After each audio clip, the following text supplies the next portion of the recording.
Hello mga kamamshi, ayan, welcome kayo dito sa aking garden, mini garden dito sa harap ng aking bahay. Ayan, puno-puno ng succulent. Ito yung isa sa mga kinahihiligan ko.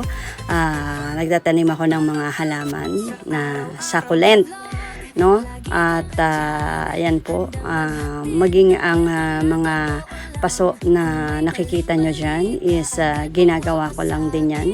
Bumibili ako ng mga paso at pinipinturahan ko rin siya at nilalagyan ko ng mga kung ano-anong mga stickers, no.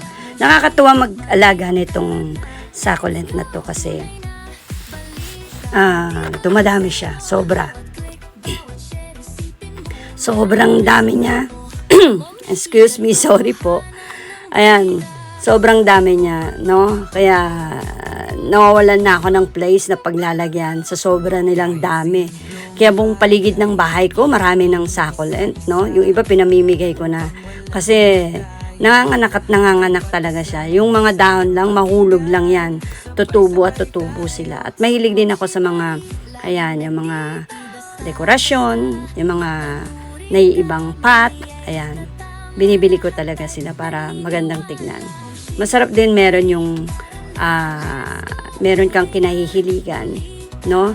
Stressless, nawawala yung pagod mo, nagiging masaya ka, no? Ito yung maganda na meron kang isang kinahiligan dito sa Japan dahil alam mo naman dito sa Japan is tahimik, wala kang mga kapitbahay na makakakwentuhan, no? Kaya always nandito ko sa aking harapan ng bahay at nagtatanim ako, no? At maraming natutuwa sa aming bahay. Dinadayo nga ng mga Haponesa kasi tuwang-tuwa sila sa mga halaman ko na sobrang dami, no? At buong paligid ng aking bahay, meron talagang succulent. Nakakatuwa sila kasi nagbabago yung mga kulay nila. May red, may yellow, no? Iba-ibang kulay lalo na kapag winter. At yung mga paso din is talagang nag-e-effort pa ako para pinturahan sila at lagyan ng mga kung ano-anong sticker.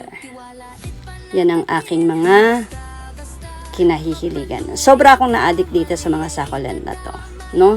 Ang ganda kasi nilang tignan. At ang pinakaano is matitibay sila. Yan, buong paligid ng bahay ko yan. Merong mga succulent. Hindi na nga naaarawan dahil dun sa mga bisikleta. At yan, lahat yan, buong paligid. No? Sarap lang mag-alaga kasi matitibay sila, no? Matatag. Ang ano nga lang nila is wag maulanan ng yelo kasi pag naulanan ng yelo, medyo matitigo. Ayan, salamat mga kamamshi and enjoy!